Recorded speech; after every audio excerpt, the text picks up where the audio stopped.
വേഗം വരുന്ന കർത്താവായ യേശുക്രിസ്തുവിന്റെ നാമത്തിൽ എല്ലാ വിശുദ്ധന്മാർക്കും സ്നേഹവന്ദനം. കർത്താവിൻ്റെ കൃപയാൽ ഒരു ദിവസം കൂടി, ഒരു പ്രാവശ്യം കൂടി നിങ്ങളോടുകൂടെ സ്വർഗത്തിൽ എന്നേക്കും സ്ഥിരമായിരിക്കുന്ന ദൈവത്തിൻ്റെ വചനവുമായി അങ്ങനെ പങ്കുവയ്ക്കുവാനുള്ളൊരു ഭാഗ്യം കർത്താവ് തന്നു. നമുക്കറിയാം, യോഹന്നാൻ 3:34 വായിക്കുന്നുണ്ട്, ദൈവം അയച്ചവൻ ദൈവത്തിൻ്റെ വചനം ഘോഷിക്കും. ആ വചനം പറയുന്നവനാണ് യഥാർത്ഥത്തിൽ ദൈവത്താൽ അയക്കപ്പെട്ടവൻ. കാരണം ദൈവം അയക്കുമ്പോൾ ദൈവവചനവുമായിട്ട് അയക്കുന്നത്. ഒരു ദൈവം അയച്ചിട്ട് മനുഷ്യൻ വന്നു എന്ന് യോഹന്നാൻ 1:6 നമ്മൾ വായിക്കുന്നുണ്ട്. യോഹന്നാനെ കുറിച്ച് പറയുന്നതാണ്. യോഹന്നാൻ എന്ന് പറയാൻ യോഹന്നാൻ സ്നാപനെ കുറിച്ച് പറയുന്നതാണ്. അപ്പോൾ നമ്മൾ ഇന്ന് വീണ്ടും ദൈവത്തിൻ്റെ വചനം അത് നമ്മൾ വീണ്ടും ധ്യാനിക്കുവാനും പഠിക്കുവാനും പോവുകയാണ്. അതുകൊണ്ട് വളരെ വിലപ്പെട്ട സത്യങ്ങൾ ഇത് എത്ര പങ്കുവെച്ചാലും മതി വരത്തില്ല.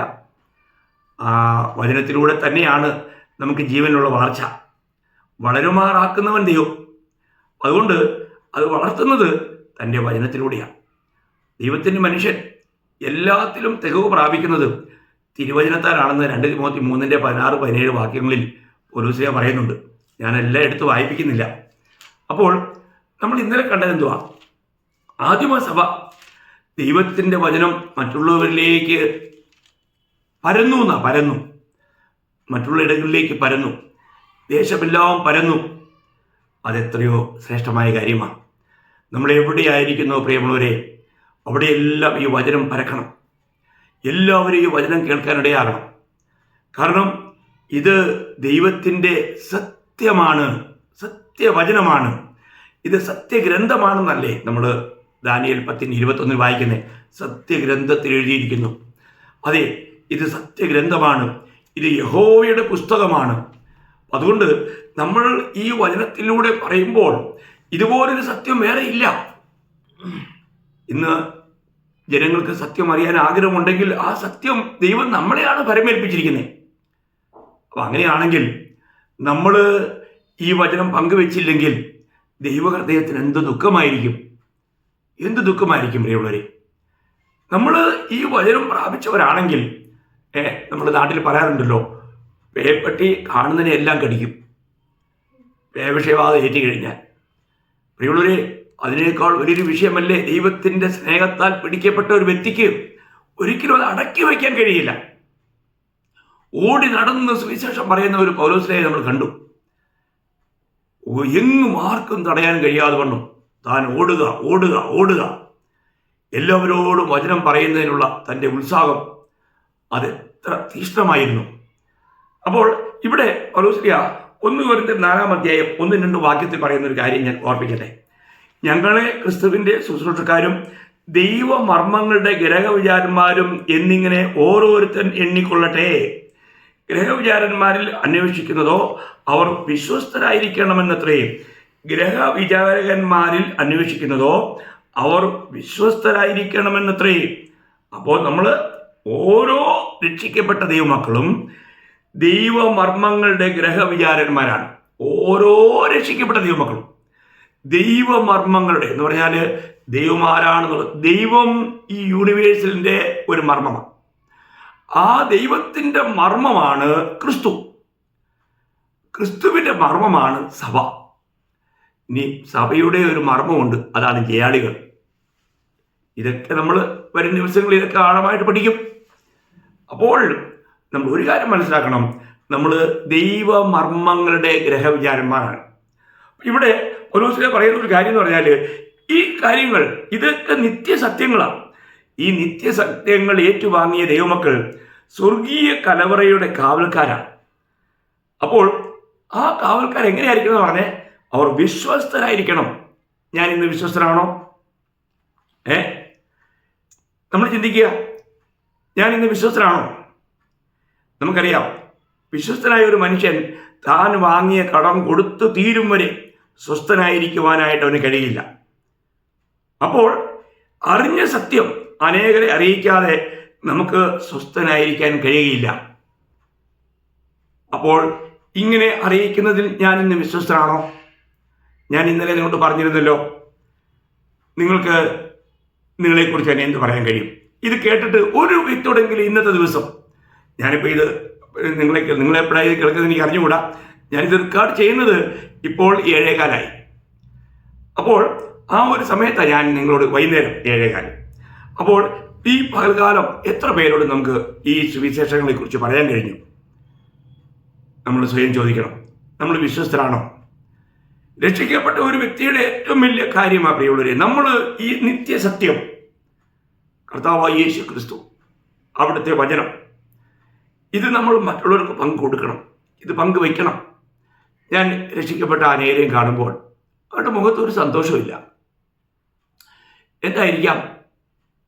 കാരണം അവർ ദൈവം ഏൽപ്പിച്ചത് ചെയ്യുന്നില്ല, അതിലവർ വിശ്വസ്തരല്ല. യഥാർത്ഥമായിട്ടുള്ള സന്തോഷം നമുക്കുണ്ടാകണമെങ്കിൽ നമ്മൾ യോഹന്നാൻ്റെ 1-ാം ലേഖനം അതിൻ്റെ 1-ാം അധ്യായം അതിൻ്റെ 4-ാം വാക്യത്തിൽ യോഹന്നാൻ പറയുന്ന ഒരു കാര്യം ഞാൻ വായിച്ചിരിക്കാം. നമ്മുടെ സന്തോഷം പൂർണ്ണമാകുവാൻ ഞങ്ങൾ ഇത് നിങ്ങൾക്ക് എഴുതുന്നു. കണ്ടോ, നമ്മുടെ സന്തോഷം പൂർണ്ണമാകുവാൻ ഞങ്ങൾ ഇത് നിങ്ങൾക്ക് എഴുതുന്നു. അപ്പോൾ പങ്കുവയ്ക്കലിലൂടെയാണ് സന്തോഷം പൂർണ്ണമാകുന്നത്. നോക്കണം, നിങ്ങൾ പങ്കുവയ്ക്കുമ്പോൾ നമ്മുടെ സന്തോഷം പൂർണ്ണമാകുവാനിടയാവും. നിങ്ങൾക്ക് പലപ്പോഴും ആ അനുഭവം ഉണ്ടായിട്ടുണ്ടാവുമല്ലോ. നിങ്ങളൊരു വ്യക്തിയോടെങ്കിലും സുവിശേഷം പറഞ്ഞിട്ടുണ്ടെങ്കിൽ അന്നത്തെ ദിവസം നിങ്ങൾക്ക് എന്ത് സന്തോഷമല്ലേ? നിങ്ങളൊന്ന് സ്വയം ചോദിച്ചേ. എന്തെങ്കിലും പറഞ്ഞിട്ടുണ്ടോ? പറഞ്ഞിട്ടുണ്ടെങ്കിൽ അന്നത്തെ ദിവസം നിങ്ങൾക്ക് ഭയങ്കര സന്തോഷമായിരിക്കും. കാരണം ആ സന്തോഷത്തിൻ്റെ ഉറവിടമാകുന്ന ദൈവം നിങ്ങളിൽ സന്തോഷിക്കുന്നു എന്നുള്ളതാണ്. ആ ദിവസം കർത്താവ് നിങ്ങളിലൂടെ മഹത്വമെടുത്തു. ആ ദിവസം കർത്താവ് തൻ്റെ മഹത്വത്തിന് വേണ്ടി നിങ്ങളെ ഉപയോഗിക്കുവാൻ തക്കണം നിങ്ങളെ ഏൽപ്പിച്ചു കൊടുത്തു എന്നുള്ളത് അതിൻ്റെ സത്യം. അപ്പം നമ്മളിത് പങ്കുവയ്ക്കും തോറും നമ്മളിൽ സന്തോഷം വർദ്ധിക്കും. ഞാൻ ഇവിടുന്ന് ഒരു ഏകദേശം 100 കിലോമീറ്റർ ദൂരം മന്മാട് എന്ന് പറയുന്ന സ്ഥലത്ത് പോകുമ്പോൾ അവിടെ കർത്താവിൻ്റെ ഒരു ഞാൻ മുഖാന്തരം വിശ്വാസത്തിൽ വന്ന ഒരു ഡോക്ടർ, പെതോളജിസ്റ്റ് ഡോക്ടർ അബ്രഹാം, അദ്ദേഹം ഇന്ന് കർത്താവിൻ്റെ സന്നിധിയിൽ വിശ്രമിക്കുന്നു. താൻ എന്നോട് ഇടയ്ക്കൊക്കെ പറയാറുണ്ട്, ബ്രദറെ, ഞാൻ ഇന്ന് 3 പേരുടെ സുവിശേഷം പറഞ്ഞു, എനിക്ക് ഭയങ്കര സന്തോഷമാണ്. ഞാൻ ഞങ്ങളെ എല്ലാ ദിവസവും പറയണം. അപ്പോൾ ഈ സന്തോഷം എപ്പോഴും നമ്മളിൽ വർദ്ധിച്ചുകൊണ്ടിരിക്കും. അദ്ദേഹം വളരെ ആ കാര്യത്തിൽ ഉത്സാഹിയായിരുന്നു. അപ്പം ഇത് അങ്ങനെ ഒരു വ്യക്തിയുടെ അനുഭവമല്ല, മറ്റ് പല വ്യക്തികളും ഈ സാക്ഷ്യം എന്നോട് പറഞ്ഞിട്ടുണ്ട്. ഞാൻ നിങ്ങൾക്കും ആ കാര്യം പ്രോത്സാഹനമായി പറയുക. നിങ്ങൾ ഒരു വ്യക്തിയോടെങ്കിലും, നിങ്ങൾ യഥാർത്ഥത്തിൽ രക്ഷിക്കപ്പെട്ട വ്യക്തിയാണെങ്കിൽ, കർത്താവായ യേശു ക്രിസ്തുവിൽ വിശ്വസിച്ച് ഞാൻ രക്ഷിക്കപ്പെട്ട വ്യക്തിയാണ്, നിങ്ങളും രക്ഷിക്കപ്പെടണം. നമ്മൾ ഈ ലോകത്ത് ജനിച്ചവരെല്ലാം ആദാമ്യ സന്തതിയിൽ പറഞ്ഞവരെല്ലാം പാപിയാണ്. ആ പാപത്തിൻ്റെ ശമ്പളം മരണം, നിത്യാഗ്നിയാണ്. അതിൽ നമ്മളെ രക്ഷിക്കുവാനായിട്ടാണ് കർത്താവായ യേശു ക്രിസ്തു ലോകത്തിൽ വന്നതെന്നും നമ്മുടെ പാപങ്ങൾ പേറിയാണ് ക്രൂശിൽ മരിച്ചതെന്നും നമ്മുടെ ശിക്ഷയാണ് കർത്താവ് ക്രൂശിലേറ്റതെന്നും ഈ സത്യം നമ്മൾ പറഞ്ഞു കൊടുത്ത് ഈ സത്യം പങ്കുവയ്ക്കുമ്പോൾ ആ വ്യക്തി കർത്താവിൻ്റെ കൃപയുണ്ടെങ്കിൽ അദ്ദേഹം വിശ്വസിച്ച് രക്ഷിക്കപ്പെടും.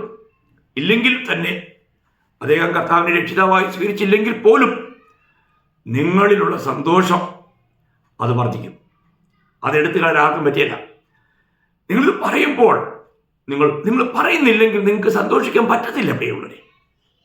കാരണം അറിയോ, ഇന്നത്തെ നല്ലൊരു ശതമാനം വിശുദ്ധന്മാരും രക്ഷിക്കപ്പെട്ട ദൈവമക്കളും അവർക്ക് സന്തോഷിക്കാൻ കഴിയാത്തതിൻ്റെ ഏറ്റവും വലിയ കാര്യം അവർ അനുഭവിക്കുന്ന സത്യം, അവരറിഞ്ഞ സത്യം മറ്റുള്ളവരുമായിട്ട് അവർ പങ്കുവെച്ചില്ല എന്നുള്ളൊരു പാപമാണ്.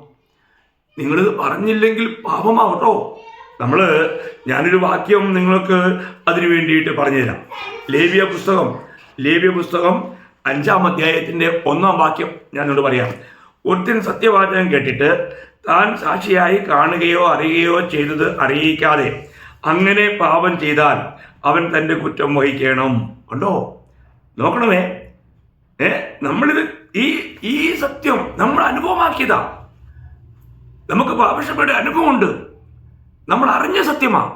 അത് നമ്മൾ മറ്റുള്ളവരോട് പങ്കുവെക്കുന്നില്ല എങ്കിൽ അവൻ പാപം ചെയ്യുന്നു എന്നാ. പാപം പ്രിയമുള്ളവരെ, നമ്മൾ പാപത്തിൽ ജീവിക്കുമ്പോൾ നമുക്കുണ്ടാകുന്ന ഒരു വലിയ നഷ്ടമാണ് രക്ഷയുടെ സന്തോഷത്തിൻ്റെ നഷ്ടം. അതുകൊണ്ടാണ് പലർക്കും ഇന്ന് സന്തോഷിക്കാൻ കഴിയാത്തത്. അതെന്നാ നമ്മളൊക്കെ ചിലപ്പോൾ പറയല്ലേ, നമ്മളെല്ലാവരും ആത്മാവിലായിരിക്കണം, ആത്മാവിൻ്റെ ഫലമോ സ്നേഹം, സന്തോഷം, സമാധാനം, ദീർഘക്ഷമ, ദയ, പരോപകാരം, വിശ്വസ്തത, സൗമ്യത, ഇന്ദ്രിയ എന്നൊക്കെ പറഞ്ഞങ്ങ് വിടും. തോത്ത പറയുന്ന പോലെ, തത്വ പറയുന്ന പോലെ. പക്ഷെ അങ്ങനെ പറഞ്ഞിട്ട് മാത്രം കാര്യമുണ്ടോ? നമ്മളുടെ അനുഭവം ഉണ്ടോ? നമ്മൾ ആത്മാവിനെ അനുസരിക്കുന്നുണ്ടോ? നമ്മൾ ആത്മാവിനെ വിനയപ്പെടുന്നുണ്ടോ? ഈ ആത്മാവിൻ്റെ ഫലം യഥാർത്ഥമായിട്ട് നമ്മളിലുണ്ടോ? നമ്മൾ രക്ഷിക്കപ്പെട്ടെന്നൊക്കെ പറഞ്ഞങ്ങ് പോയാൽ മതിയോ ദൈവമക്കളെ? നമ്മൾ ഈ സത്യം ഒന്ന് അറിയണ്ടേ? ഇത് അനുഭവിക്കണ്ടേ? അപ്പോൾ നമ്മൾ ഇവിടെ നമുക്കറിയാം, പിന്നെ 51-ാം സങ്കീർത്തനത്തിൽ അതിൻ്റെ 12-ാം വാക്യത്തിൽ ദാവീദ് പറയുന്നൊരു കാര്യം നിങ്ങൾക്ക് ഓർമ്മയുണ്ടാവുമല്ലോ. നിന്റെ രക്ഷയുടെ സന്തോഷം എനിക്ക് തിരികെ തരണമേ. കണ്ടോ, നിന്റെ രക്ഷയുടെ. അപ്പോൾ ബത്ശേബയുമായിട്ടുള്ള അവിഹിത ബന്ധത്തിൽ താൻ പെട്ടുകഴിഞ്ഞപ്പോൾ തനിയിലുള്ള രക്ഷയുടെ സന്തോഷം നഷ്ടപ്പെട്ടു. രക്ഷ നഷ്ടപ്പെട്ടില്ല, രക്ഷയുടെ സന്തോഷം. ദൈവമക്കളെ, നമ്മൾ ദൈവത്തിൻ്റെ ഹിതം അറിഞ്ഞിട്ട് ആ ഹിതത്തിൽ നിന്ന് നമ്മൾ അന്യപ്പെടുമ്പോൾ നമ്മൾ പാപം ചെയ്യുക. ദൈവത്തിൻ്റെ വഴിയിൽ നിന്ന് നമ്മൾ വിട്ടുപോകുമ്പോൾ നമ്മൾ പാപം ചെയ്യുക. അപ്പോൾ ഇവിടെ നമ്മൾ ഈ സുവിശേഷത്തിൻ്റെ സാക്ഷ്യം വഹിക്കാതിരിക്കുന്നത് പാപമാണെന്ന് വചനം പറയുന്നത്. അപ്പം അങ്ങനെയാണെങ്കിൽ രക്ഷിക്കപ്പെട്ട നമ്മളെല്ലാവരോടും നമ്മൾ സുവിശേഷം പറയുവാൻ കടപ്പെട്ടവരാണ്. നമ്മൾക്ക് ആരെ ലഭിച്ചാലും അവരോട് നാം സുവിശേഷം പറയണം. അങ്ങനെ പറയാൻ നമുക്ക് കഴിയുന്നുണ്ടോ? ഇത് ചിലർക്ക് വേണ്ടി മാത്രമുള്ള കാര്യമല്ല, രക്ഷിക്കപ്പെട്ട എല്ലാ ദൈവമക്കളും ചെയ്യേണ്ട കാര്യമാണ്. അവർ കർത്താവിൻ്റെ സാക്ഷികളാകണം. അപ്പോൾ ഇന്ന് അനേകർക്കും ഇത് പങ്കുവയ്ക്കുവാനായിട്ട് കഴിയുന്നില്ല. എനിക്ക് അവരെ കുറിച്ച് സംശയം, അവർ രക്ഷിക്കപ്പെട്ടോ എന്നുള്ളതാണ്. കാരണം രക്ഷിക്കപ്പെട്ട ഒരു വ്യക്തിക്ക് എങ്ങനെ ഇത് അടക്കി വയ്ക്കാൻ കഴിയും പ്രിയമുള്ളവരെ? കാരണം അസാധ്യമായ കാര്യങ്ങൾ ദൈവം നമുക്ക് സാധ്യമാക്കി തന്നതല്ലേ രക്ഷ. രക്ഷ എന്നുള്ളത് അസാധ്യമായ കാര്യമല്ലേ? ഒരിക്കലും ആരെക്കൊണ്ട്, ഒരു മനുഷ്യരെ കൊണ്ട് സാധിക്കാത്ത കാര്യം.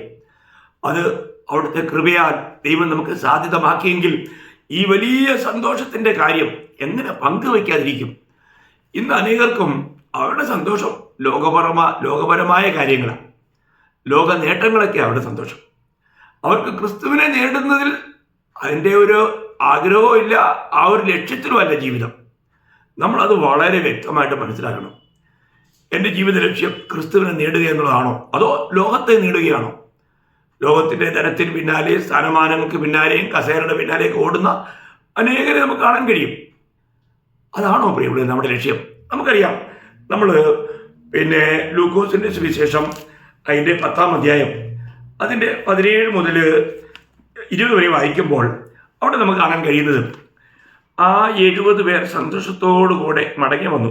കർത്താവേ, നിന്റെ നാമത്തിൽ ഭൂതങ്ങളും ഞങ്ങൾക്ക് കീഴടങ്ങുന്നു എന്ന് പറഞ്ഞു. അവൻ അവരോട്, സാത്താൻ മിന്നൽ പോലെ ആകാശത്ത് നിന്ന് വീഴുന്നത് ഞാൻ കണ്ടു. പാമ്പുകളെയും തേളുകളെയും ശത്രുവിൻ്റെ സകല ബലത്തെയും ചവിട്ടുവാൻ ഞാൻ നിങ്ങൾക്ക് അധികാരം തരുന്നു.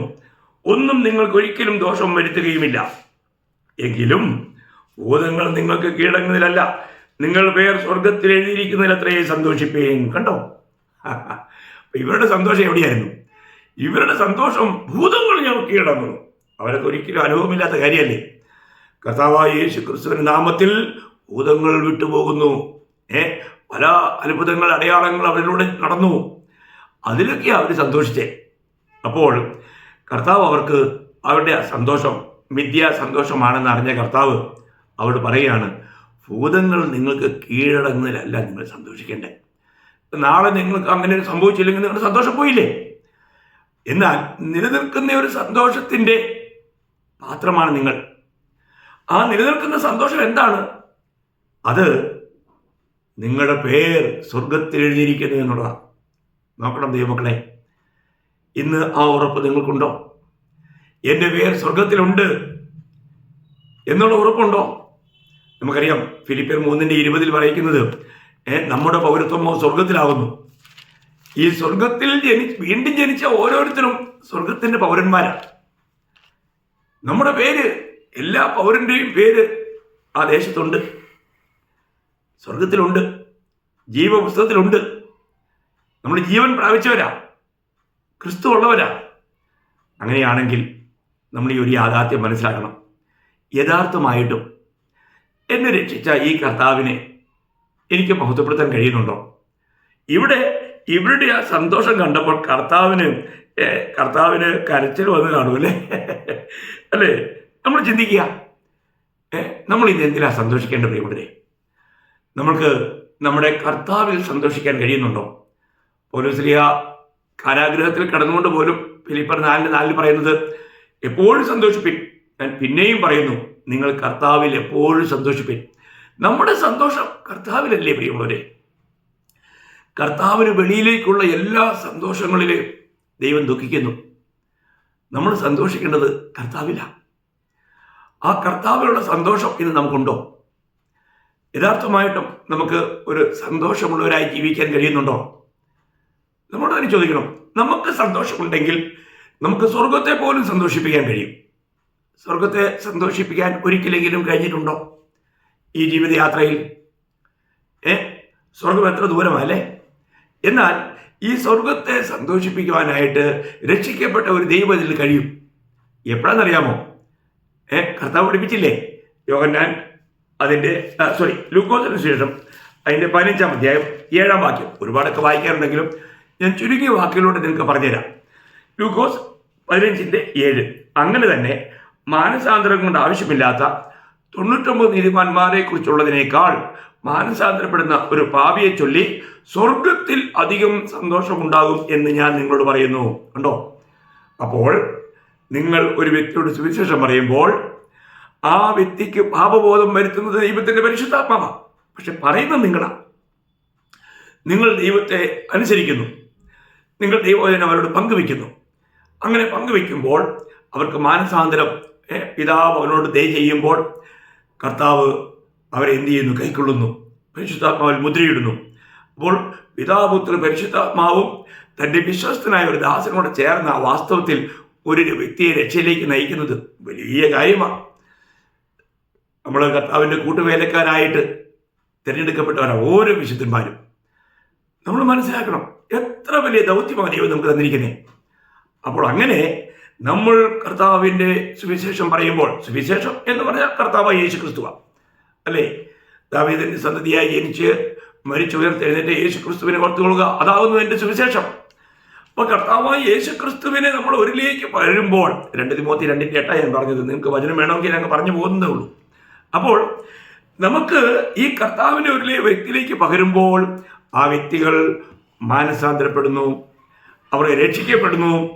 അങ്ങനെ രക്ഷിക്കപ്പെടുമ്പോൾ സ്വർഗം സന്തോഷിക്കുന്നു. കർത്താവ് ക്രൂശിൽ ചൊരിഞ്ഞ ആ രക്തത്തിന്റെ ഫലമായി ഒരു വ്യക്തി കൂടി ആദാമിക തലമുറയിൽ നിന്നും ക്രിസ്തുവിൻ്റെ ആ തലമുറയിലേക്ക് വന്നു ചേരുന്നു, ജീവന്റെ അവകാശികളാക്കി മാറുന്നു. അപ്പോൾ സ്വർഗത്തിന് ഭയങ്കര സന്തോഷമാണ്. നോക്കണം, അങ്ങനെ ഒരിക്കലെങ്കിലും സ്വർഗത്തെ സന്തോഷിപ്പിക്കാൻ നമുക്ക് കഴിഞ്ഞിട്ടുണ്ടോ? ഒരു വ്യക്തിയെങ്കിലും നമുക്ക് സുവിശേഷം പറഞ്ഞ് കർത്താവിലേക്ക് നടത്തുവാൻ കഴിഞ്ഞിട്ടുണ്ടോ? രക്ഷിക്കുന്നതെല്ലാം കർത്താവാട്ടോ, അറിയിക്കുക എന്നുള്ള ദൗത്യം മാത്രം നമ്മുടേത്. എന്നാലും നമ്മുടെ കൺമുമ്പിൽ ഒരു വ്യക്തിയെങ്കിലും അതെ ഞാനിപ്പോൾ ഇതാ എന്നെ തന്നെ കർത്താവിന് വേണ്ടി സമർപ്പിക്കുന്നു എന്ന് പറഞ്ഞുകൊണ്ട് ഏൽപ്പിച്ചു കൊടുക്കുന്ന ഒരു അനുഭവം ഉണ്ടായിട്ടുണ്ടോ? ഞാൻ ട്രെയിൻ യാത്രയിലൊക്കെ സുവിശേഷം പറഞ്ഞപ്പോൾ ഒരിക്കൽ ഞാൻ ഡൽഹിയിൽ നിന്ന് യാത്ര ചെയ്യുമ്പോൾ ഞാൻ എല്ലാവരോടും വചനം പറഞ്ഞു. ഒരു നല്ല ചെറുപ്പക്കാരനായ ഒരു വ്യക്തി, ഇത് 87-ലെ കാര്യമാണ്. അപ്പോൾ എന്നെ വളരെ ശ്രദ്ധിക്കുന്നുണ്ടായിരുന്നു. അദ്ദേഹത്തിൻ്റെ കുറേ സംശയങ്ങളൊക്കെ എന്നോട് ചോദിച്ചു. താൻ വളരെ സുമുഖനായ ഒരു വ്യക്തി. അപ്പോൾ ഞങ്ങൾ പങ്കുവെച്ച് ഞാൻ അനേകരോട് വചനം പറഞ്ഞുകൊണ്ടിരുന്നു. ആ വ്യക്തി വളരെ ശ്രദ്ധിച്ച് കേട്ടിട്ട് അവസാനം അദ്ദേഹം കർത്താവായ യേശു ക്രിസ്തുവിനെ തൻ്റെ സ്വന്തം രക്ഷിതാവായി കണ്ണുനീരോടെ സ്വീകരിച്ചു. അനേക കാര്യങ്ങൾക്കുള്ള സംശയം നിവാരണം വരുത്തി. അവസാനം കർത്താവിനെ രക്ഷിതാവായി സ്വീകരിച്ച ശേഷം അദ്ദേഹത്തോട് പറഞ്ഞു, ഞാൻ ചണ്ഡീഗഡിലെ ഒരു റോമൻ കാത്തലിക് പള്ളിയിലെ അച്ഛനാണെന്ന് പറഞ്ഞു. വളരെ അത്ഭുതകരമായ കാര്യമാണ്. ആ വ്യക്തി തിരിച്ച് ചണ്ഡീഗഡിലെത്തിയില്ല. എനിക്ക് അദ്ദേഹത്തിൻ്റെ വാസ്തവത്തിൽ പേര് പോലും ഇപ്പോൾ ഓർമ്മയില്ല. താനിപ്പോൾ എവിടെയാണെന്ന് എനിക്ക് അറിഞ്ഞുകൂടാ. തനിക്ക് ചിലപ്പോൾ ഏതെങ്കിലും മുഖാന്തരത്തിലൂടെ ഇത് കേൾക്കാനിടയാകുമ്പോൾ ചിലപ്പോൾ അദ്ദേഹത്തിന് ആ കാര്യം ഓർമ്മ വന്നിട്ട് അത് സാക്ഷിക്കാനിടയാവും, അല്ല എവിടെയെങ്കിലും സാക്ഷിക്കുന്നുണ്ടാകും. അപ്പോൾ ഞാൻ പറഞ്ഞതിനർത്ഥം അദ്ദേഹം ഈ വചനം അദ്ദേഹത്തിൽ ക്രിയ ചെയ്തു. പ്രിയമുള്ളവരെ, നമ്മൾ വചനം കേൾപ്പിക്കുമ്പോൾ കർത്താവിനുള്ളവരാണെങ്കിൽ അവരത് കേട്ട് വിശ്വസിക്കാനിടയായി തീരും. നമുക്കറിയാം, നിത്യജീവന് വേണ്ടി നിയമിക്കപ്പെട്ടവർ വിശ്വസിച്ചു എന്നാണ് നമ്മൾ അപ്പോസ്തല പ്രവൃത്തി 13:48 വായിക്കുന്നത്. അറിയിക്കുക എന്നുള്ള ആ ഒരു ദൗത്യം അത് നമ്മുടേതാണ്. നമുക്കറിയാം, സ്വർഗം സന്തോഷിക്കുക മാത്രമല്ല, സ്വർഗദൂതന്മാർ സന്തോഷിക്കുന്നതിനെ കുറിച്ചും കർത്താവ് എടുത്തു പറഞ്ഞു. അതേ ലൂക്കോസ് 15:10 വാക്യത്തിലാണ്. മാനസാന്തരപ്പെടുന്ന ഒരു പാപിയെ കുറിച്ച് ദൈവദൂതന്മാരുടെ മധ്യേ സന്തോഷമുണ്ടാകും എന്ന് ഞാൻ നിങ്ങളോട് പറയുന്നു. നോക്കണം, കർത്താവ് പറഞ്ഞ കാര്യമാണ്. കാരണം നമുക്കറിയാം, രക്ഷിക്കപ്പെട്ടവരുടെ സേവകാത്മാക്കളാണ് ദൂതന്മാർ. അവർക്ക് ദൈവജനത്തെ ശുശ്രൂഷിക്കുവാനുള്ള അവസരം അവർക്കുണ്ടാകും. അതിലവർ സന്തോഷിക്കുന്നു. നമ്മൾ ചിന്തിക്കണം പ്രിയമുള്ളവരെ, നമുക്കിങ്ങനെ സ്വർഗത്തെയും ദൂതന്മാരെയൊക്കെ സന്തോഷിപ്പിക്കാൻ കഴിഞ്ഞിട്ടുണ്ടോ? ഇത് കഴിയണം. എല്ലാ രക്ഷിക്കപ്പെട്ട ദൈവമക്കളിലൂടെ ഒന്ന് നടക്കണം.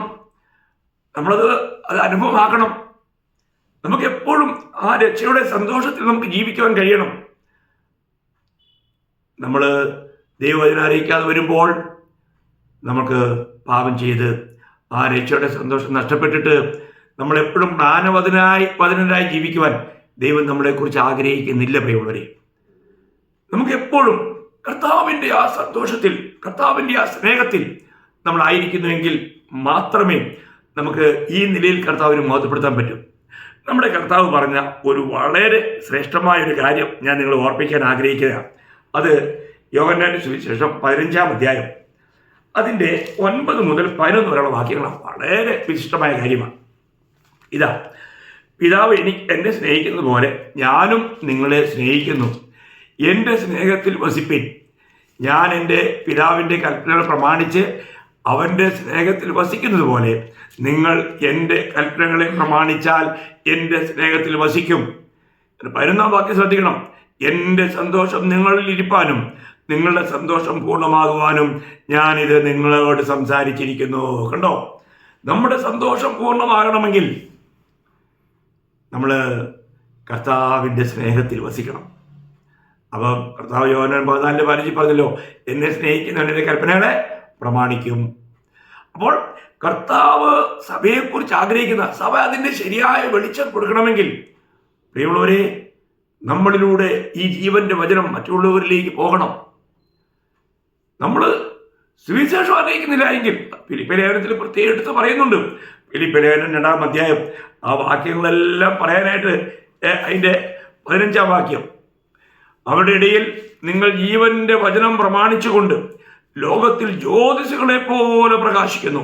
കണ്ടോ, അത് ചില ട്രാൻസ്ലേഷനിൽ വചനം പ്രഘോഷിച്ചുകൊണ്ടെന്ന പ്രമാണിക്കണം. നമ്മുടെ ജീവിതത്തിൽ ഒരു സാക്ഷ്യം ഉണ്ടായിരിക്കണം. അത് വളരെ വിലപ്പെട്ട കാര്യമാണ്. നമ്മൾ ക്രിസ്തുവിൻ പത്രമാണ്. നമ്മളെ കാണുന്നവർ ക്രിസ്തുവിനെ കാണുവാൻ, ക്രിസ്തുവിനെ പഠിക്കുവാൻ ഇടയാകണം. അതല്ലെങ്കിൽ നമ്മുടെ ജീവിതത്തിൽ അങ്ങനെ ഒരു സാക്ഷ്യമില്ലെങ്കിൽ നമ്മൾ ഈ പറയുന്നത് കൊണ്ട് പ്രയോജനമില്ലല്ലോ. ഓരോ ക്രിസ്ത്യാനിയും സാക്ഷ്യമുള്ളവരല്ലേ പ്രിയമുള്ളവരെ. അപ്പോൾ കർത്താവോട് പറയുന്നത് എന്തുവാ? പിതാവ് എന്നെ സ്നേഹിക്കുന്നത് പോലെ ഞാൻ നിങ്ങളെ സ്നേഹിക്കുന്നു. നമുക്കറിയാം, യോഹന്നാന്റെ തന്നെ 17:23 കർത്താവ് പറഞ്ഞൊരു പ്രസ്താവന. ആ പ്രസ്താവനയൊക്കെ വായിക്കുമ്പോൾ എങ്ങനെ കണ്ണ് നിറയാതിരിക്കും. അതിൻ്റെ 23, നീ എന്നെ സ്നേഹിക്കുന്നത് പോലെ അവരെയും സ്നേഹിക്കുന്നു. എന്താ പ്രിയമുള്ളവരെ, പിതാവ് പുത്രനെ സ്നേഹിക്കുന്നത് പോലെ നമ്മളെ സ്നേഹിക്കുന്നു. രക്ഷിക്കപ്പെട്ട ഓരോ ദൈവവൈതലിനോടും ദൈവത്തിൻ്റെ സ്നേഹം അത് നമുക്ക് വർണ്ണിച്ചു തരാൻ പറ്റിയല്ല. അത്രമാത്രം വലിയ സ്നേഹമാണ്. അപ്പോൾ നമ്മൾ ആ സ്നേഹത്തിൽ വസിക്കണം. നമ്മുടെ ജീവിതത്തിൽ നമുക്ക് ഇന്ന് ആ സ്നേഹത്തിൽ വസിക്കുവാൻ കഴിയുന്നുണ്ടോ? നമുക്ക് കർത്താവിൻ്റെ വചനം അതുപോലെ പ്രമാണിക്കാൻ കഴിയുന്നുണ്ടോ? ഇന്ന് നമുക്ക് കർത്താവിൻ്റെ സാക്ഷിയാകാൻ കഴിയുന്നുണ്ടോ? നമുക്ക് യഥാർത്ഥമായിട്ടും കർത്താവിനെ ഞാൻ അനുഗമിക്കുന്നു. ക്രിസ്ത്യാനി എന്ന് പറഞ്ഞാൽ ക്രിസ്തുവിനെ അനുഗമിക്കുന്നവൻ എന്നല്ലേ? അപ്പൊ ക്രിസ്തുവിനെ അനുഗമിക്കുവാൻ നമുക്കറിയാം. ഒരിക്കൽ കർത്താവിൻ്റെ അടുക്കൽ ഒരു വ്യക്തി വന്നിട്ട് പറഞ്ഞു, അത് നമ്മൾ പല സ്ഥലത്തുണ്ടെങ്കിലും ഞാൻ മത്തായി 8-ാം അധ്യായം അതിൻ്റെ 21-22 വാക്യം വായിക്കാം. 21-22. ശിഷ്യന്മാരിൽ വേറൊരുത്തൻ അവനോട്, കർത്താവേ, ഞാൻ പോയി എൻ്റെ അപ്പനെ അടക്കം ചെയ്യുവാൻ അനുവാദം തരണം എന്ന് പറഞ്ഞു. യേശു അവനോട്, നീ എൻ്റെ പിന്നാലെ വരിക, മരിച്ചവർ തങ്ങളുടെ മരിച്ചവരെ അടക്കം ചെയ്യട്ടെ എന്ന് പറഞ്ഞു. ഇത് കേട്ട് കഴിഞ്ഞാൽ കർത്താവ് ഇത്ര നിർദ്ദയനാണോ എന്ന് തോന്നും അല്ലേ? എന്ന് പറഞ്ഞാൽ മരിച്ചു കിടക്കുന്ന അപ്പനെ അടക്കാൻ പോലും അനുവദിക്കുന്നില്ല. അങ്ങനെയാണോ ഇത്? അല്ല പ്രിയമുള്ളവരെ, അത് യഹൂദന്മാരുടെ ഒരു അവസ്ഥയാണ്. അവർ പ്രായമാകുന്ന അപ്പനമ്മമാരെ വളരെ ബഹുമാനിക്കുകയും അവരുടെ കാലശേഷം മാത്രമേ പിന്നെ അവരെന്തെങ്കിലും അവരുടേതായ ഇഷ്ടപ്രകാരം മുന്നോട്ട് പോകും. അതുകൊണ്ട് ഈ പറഞ്ഞ വ്യക്തി, അദ്ദേഹത്തിൻ്റെ പിതാവ് വളരെ പ്രായമുള്ള വ്യക്തിയാണ്. ഏറെ താമസിയാതെ ചിലപ്പോൾ ലോകത്ത് മാറ്റപ്പെടും. അപ്പോൾ താൻ പറഞ്ഞത്, എൻ്റെ പിതാവ് മരണാസന്നനുമല്ല, എന്നാൽ മരണശേഷം ഞാൻ അങ്ങയെ അനുഗമിക്കാം. അതുകൊണ്ട് എൻ്റെ പിതാവിൻ്റെ മരണവും അടക്കവും ഒക്കെ ഒന്ന് കഴിഞ്ഞിട്ട് ഞാൻ വരാമെന്ന. എന്നാൽ കർത്താവ് പറഞ്ഞത് കേട്ടോ, മരിച്ചവർ തങ്ങളുടെ മരിച്ചവരെ അടക്കം ചെയ്യട്ടെ എന്ന് പറഞ്ഞാൽ ഈ ലോകത്തിൻ്റെ എല്ലാ വ്യക്തികളും പാപസംബന്ധമായി മരിച്ചു കിടക്കുകയാണ്. അപ്പോൾ നീ കൃപ ലഭിച്ച് നീ ജീവൻ പ്രാപിച്ചവനാണെങ്കിൽ നീ കർത്താവിനെ തന്നെ അനുഗമിക്കണം. കർത്താവിന് കൊടുക്കേണ്ട ആ സ്ഥാനം മറ്റുള്ളവർക്ക് കൊടുക്കാൻ പാടില്ല. നമുക്കറിയാം, അതേ മത്തായി 10-ാം അധ്യായത്തിൽ 3 അയോഗ്യരെ കുറിച്ച് എടുത്തു പറയുന്നുണ്ട്. വളരെ ശ്രദ്ധേയമായ കാര്യമാണ്. ഞാൻ അതുകൊണ്ട് ഈ ഭാഗത്തുനിന്ന് വായിച്ചോട്ടെ. പിന്നെ മത്തായി 10-ാം അധ്യായം അതിൻ്റെ 37, 38, 39 വാക്യങ്ങളാണ് കേട്ടോ. ശ്രദ്ധിക്കണേ. എന്നേക്കാൾ അധികം അപ്പനെയോ അമ്മയോ പ്രിയപ്പെടുന്നവൻ എനിക്ക് യോഗ്യനല്ല. യോഗ്യനല്ല, അത് അണ്ടർലൈൻ ചെയ്യണം. യോഗ്യനാണോ? ആരാണ് യോഗ്യൻ? അപ്പനമ്മയെക്കാളും കർത്താവിനെ സ്നേഹിക്കുന്നവരാണ് കർത്താവിന് യോഗ്യൻ. അതിൻ്റെ അർത്ഥം അപ്പനെയോ അമ്മയോ പായിക്കണമെന്നോ അവരെ നോക്കരുതെന്നൊന്നും അല്ല പ്രിയമുള്ളവരെ. എന്നാൽ നമ്മുടെ ജീവിതത്തിൽ കർത്താവിനേക്കാൾ അധികം നമ്മൾ അപ്പനെയോ അമ്മയോ നമ്മൾ സ്നേഹിക്കുന്നുവെങ്കിൽ കർത്താവ് പറയുന്നു, അവർ യോഗ്യരല്ല, എനിക്ക് യോഗ്യരല്ല. ആ ദൈവസ്നേഹത്തിൻ്റെ മഹാത്മ്യം നമ്മൾ മനസ്സിലാക്കണം, അതിൻ്റെ ശ്രേഷ്ഠത മനസ്സിലാക്കണം. നമ്മളെ സ്നേഹിച്ച് നമുക്ക് വേണ്ടി ജീവൻ തന്ന നമ്മുടെ കർത്താവ് പറയുകയാണ്, എന്നേക്കാൾ അധികം അപ്പനെയോ അമ്മയോ പ്രിയപ്പെടുന്നവൻ എനിക്ക് യോഗ്യനല്ല. എന്നേക്കാൾ അധികം മകനെയോ മകളെയോ പ്രിയപ്പെടുന്നവൻ എനിക്ക് യോഗ്യനല്ല. രണ്ടാമത്തെ യോഗ്യത. ഈ കർത്താവിനേക്കാൾ അധികം മകനെയോ മകളെയോ പ്രിയപ്പെടുത്തുന്നവൻ യോഗ്യനല്ല. വീണ്ടും അതിൻ്റെ 38-ാം വാക്യം, തൻ്റെ ക്രൂശ് എടുത്ത് എന്നെ അനുഗമിക്കാത്തവനും എനിക്ക് യോഗ്യനല്ല. നോക്കണേ, തൻ്റെ ക്രൂശ് എടുത്ത് എന്നെ അനുഗമിക്കാത്തവൻ. ക്രൂശ് എടുക്കുക എന്ന് പറഞ്ഞാൽ നിങ്ങൾക്കറിയാമോ, ഈ ലോകത്തിലെ കഷ്ടങ്ങളല്ല. പിന്നെയോ ദൈവ ഇഷ്ടത്തെ നമ്മുടെ ഇഷ്ടമാക്കി മാറ്റുമ്പോൾ അതൊരു വലിയ ഒരു വിഷയമാണ്. അതാണ് ക്രൂശ്. ദൈവ ഇഷ്ടം എൻ്റെ ജീവിതത്തിൽ നിറവേറണം. എൻ്റെ ഇഷ്ടത്തിന് ജീവിതത്തിൽ യാതൊരു സ്ഥാനവുമില്ല. അങ്ങനെ നമ്മളെ തന്നെ ഏൽപ്പിച്ചു കൊടുക്കാത്തവൻ കർത്താവിന് യോഗ്യനല്ല എന്നാണ്. നോക്കണേ, എന്നിട്ട് അതിൻ്റെ 39-ാം വാക്യം, തൻ്റെ ജീവനെ കണ്ടെത്തിയവൻ അതിനെ കളയും, എൻ്റെ നിമിത്തം തൻ്റെ ജീവനെ കളഞ്ഞവൻ അതിനെ കണ്ടെത്തും.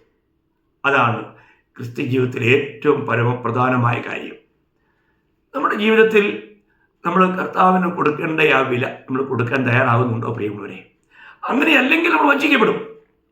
അപ്പോൾ ഇവിടെ നമ്മൾ എന്താണ് വായിച്ചത്? 1 കൊരിന്ത്യർ 4-ാം അധ്യായത്തിൻ്റെ 1-2 വാക്യങ്ങളിൽ, ഞങ്ങളെ ക്രിസ്തുവിൻ്റെ ശുശ്രൂഷക്കാരും ദൈവ മർമ്മങ്ങളുടെ ഗ്രഹവിചാരന്മാരും എന്നിങ്ങനെ ഓരോരുത്തരെണ്ണിക്കൊള്ളട്ടെ. ഗ്രഹവിചാരന്മാരിൽ അന്വേഷിക്കുന്നതോ അവർ വിശ്വസ്തരായിരിക്കണം എന്നത്രേ. അവർ വിശ്വസ്തരായിരിക്കണം. നമ്മൾ കർത്താവ് ഏൽപ്പിച്ച കാര്യങ്ങളിൽ നമ്മൾ വിശ്വസ്തരാണോ?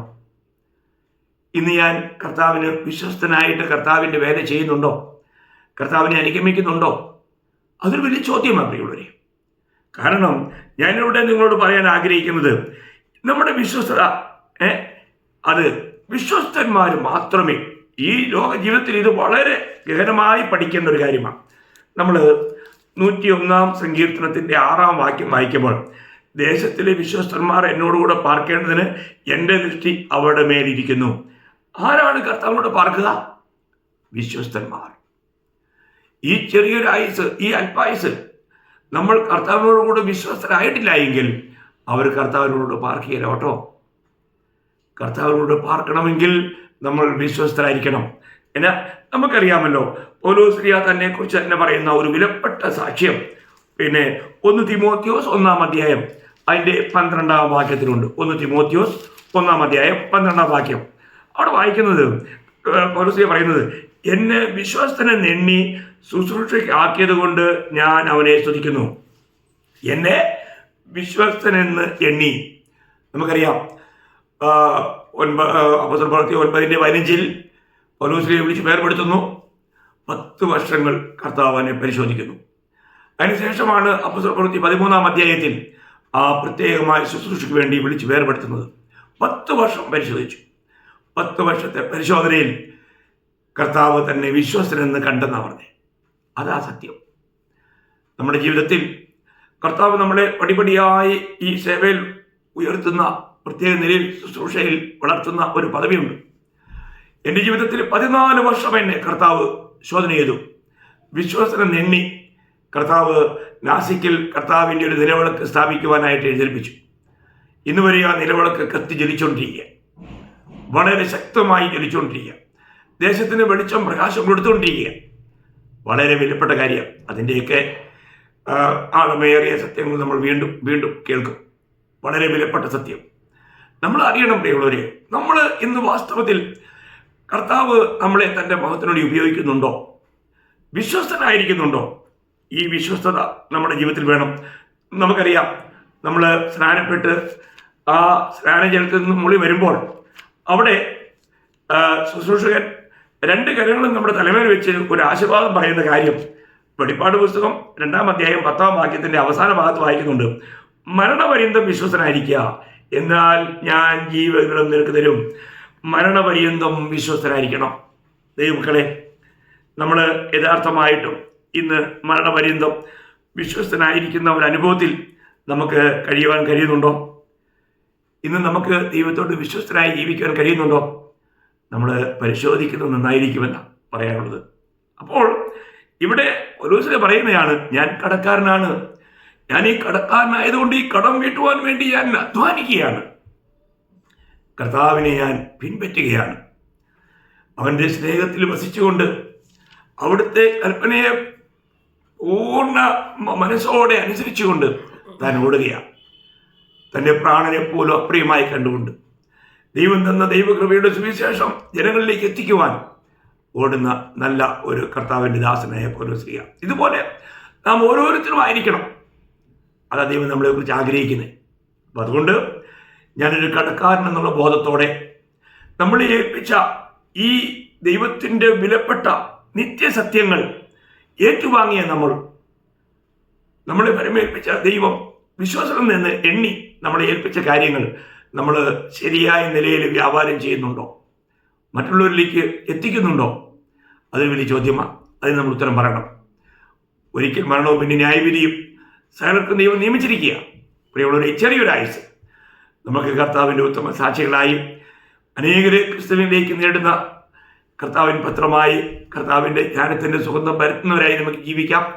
ദൈവ കർത്താവ് ഈ വചനങ്ങളാൽ എല്ലാ വചനം കേട്ടവരെയും സമൃദ്ധിയായി അനുഗ്രഹിക്കട്ടെ, സഹായിക്കട്ടെ. കർത്താവിന് മാത്രം എല്ലാ മഹത്വം അർപ്പിക്കുന്നു.